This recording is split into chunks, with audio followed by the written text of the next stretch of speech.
जय जय शङ्कर हर हर शङ्कर जय जय शङ्कर हर हर शङ्कर जय जय शङ्कर हर हर शङ्कर जय जय शङ्कर சமூக தனி வாழ்க்கை நெறிகள் தெய்வத்தின் குரல் 3ஆம் பாகம்.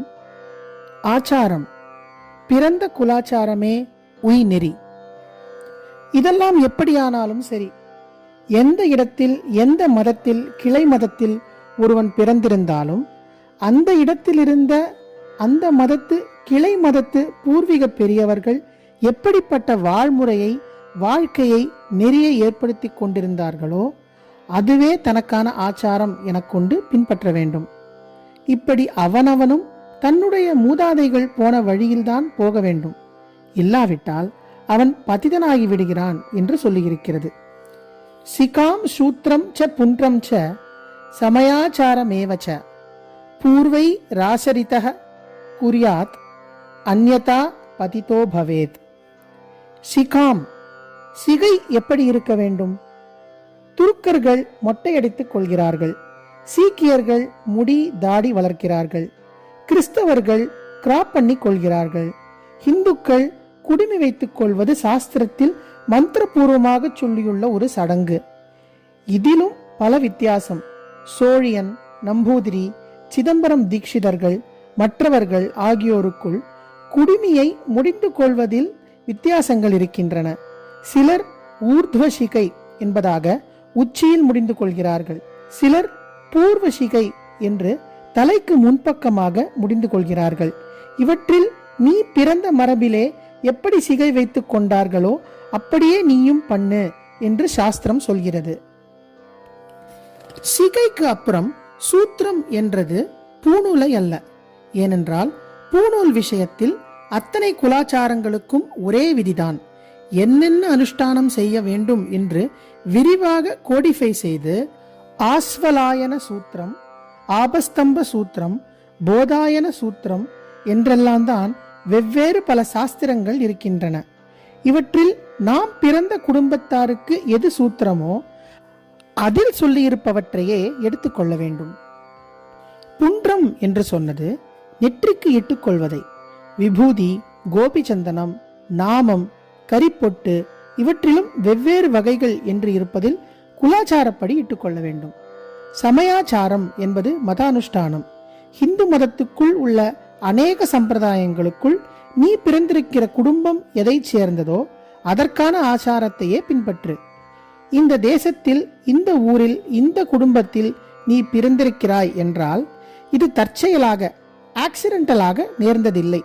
உன் பூர்வ கர்மாவை பார்த்து அதை அனுபவிக்கும் போதே நீ தர்ம ரீதியாக போனால் எதனால் உனக்கு ஆத்மாபிவிருத்தி ஏற்பட முடியும் என்று திட்டம் பண்ணி ஈஸ்வரனேதான் உன்னை இந்த குடும்பத்தில் பிறக்க வைத்திருக்கிறார்.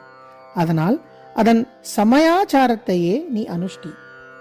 பூர்வை ஆச்சரித்த குர்யாத் என்றால் உன்னுடைய பூர்விகர்கள் எப்படி பண்ணினார்களோ அப்படியே நீயும் பண்ணு என்று அர்த்தம்.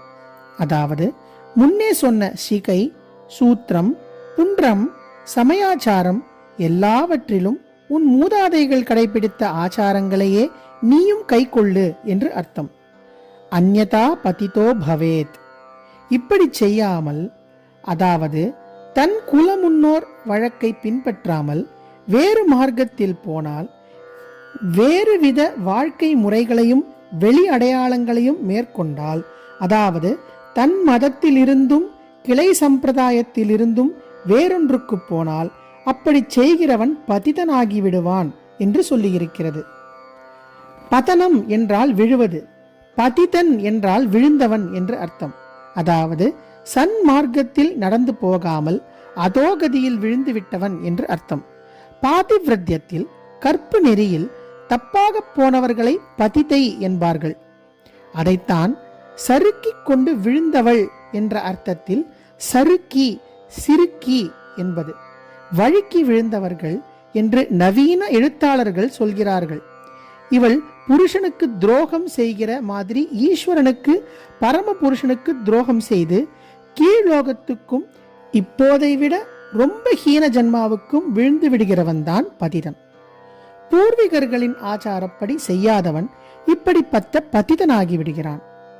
லௌகிகத்திலும் பல தினசில் கஷ்டப்பட்டு கொண்டு ஆத்மாவையும் உசத்தி கொள்ள முடியாத கஷ்ட ஜீவனமாகவே அவனுடைய வாழ்க்கை இருக்கும். பகவான் நம்மை ஏதோ ஒரு இடத்தில், ஒரு சமூக தர்மத்தில், குலாச்சாரத்தில் பிறப்பித்திருக்கிறான். என்ன அர்த்தம்? புருஷனை அனுசரித்து பத்தினி கடைத்தேற வேண்டும் என்பது போல் ஜீவன் இவ்வாறு தனக்கு பிறப்பால் எந்த சாஸ்திரமும் சம்பிரதாயமும் ஏற்பட்டிருக்கிறதோ அதை அனுசரித்து ஸ்ரேயசடைய வேண்டும் என்றுதான் அர்த்தம். மாட்டேன், இந்த ஆச்சாரப்படி செய்ய முடியாது என்றால் அது பதியை திரஸ்காரம் பண்ணுவது போன்ற பெரிய தோஷந்தான். இந்த சமயாச்சாரத்தை விட்டு இன்னொன்றுக்கு போவேன், வேறே மதத்தில் சேருவேன் என்றால் இன்னும் தப்பு. அது பதியை விட்டுவிட்டு பரபுருஷனிடம் போகிறது போல். அதனால்தான் பதிதோ பவேத் என்றது. இப்படி ஆகாமல் தப்புவதுதான் நமக்கு முக்கியம். சீர்திருத்தவாதி ஏதோ இந்த லோகத்துக்கு இப்போது நடத்துகிற வாழ்க்கை உயர்வுக்கானவற்றை மட்டும் பார்த்து மதுரமாக சொல்கிறார் என்பதால் அதன்படி செய்து நரக விஷத்தில் போய் விழக்கூடாது. ஆச்சாரம் ஒருவனை விழாமல் காப்பது மட்டுமில்லை, அவனை இப்போதைய ஸ்திதியிலிருந்து இன்னமும் தூக்கிவிட்டு ஈஸ்வர சன்னிதானத்தில் கொண்டு நிறுத்திவிடும். அனுபவ கணம். தலைமுறை தலைமுறையாக வந்த அனுபவ வெயிட் ஆச்சாரத்துக்குத்தான் இருக்கிறது. ட்ரெடிஷன், மரபு என்று ஒன்றை மதித்து அதன்படி செய்கிற போதுதான் நம் மனசை, இந்திரியங்களை, போக்குகளை, காரியங்களை ஒரு நெறியில் சீராக கட்டுப்படுத்தி கொண்டு வருகிற டிசிப்ளினும் ஏற்படுகிறது. இதுதான் மோட்ச துவாரத்துக்கு முதல் வாசலான சித்த சுத்தி என்பதை திறந்து விடுவது. நன்றாக ஸ்திரப்பட்டுவிட்ட எஸ்டாப்ளிஷ்ட் ட்ரெடிஷனை, நன்கு நிலைப்பட்ட மரபை மதிக்காமல், அதை நம்பாமல், அதில் ஏன் அது இப்படி இது இப்படி என்று கேள்வி கேட்டுக்கொண்டிருந்தால் கேள்வி கேட்டுக்கொண்டே இருப்பதோடு முடிந்து போகிறதே தவிர, பதிலாக இப்போது இருக்கிற ஆச்சாரங்களை எடுத்து விட்டதற்கு பதிலாக வெயிட் உள்ள டிசிப்ளின் எதையும் நிலைநாட்ட முடியவில்லை.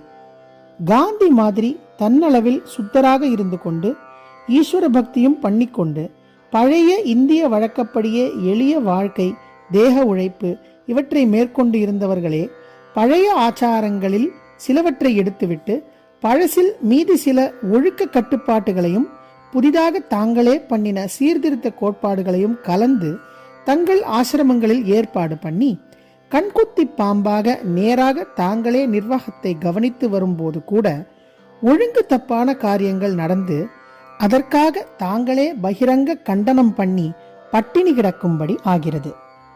ஜெய ஜெய சங்கர, ஹரஹர சங்கர, மகாபிரியவா சரணம். जय जय शङ्कर हर हर शङ्कर, जय जय शङ्कर हर हर शङ्कर, जय जय शङ्कर हर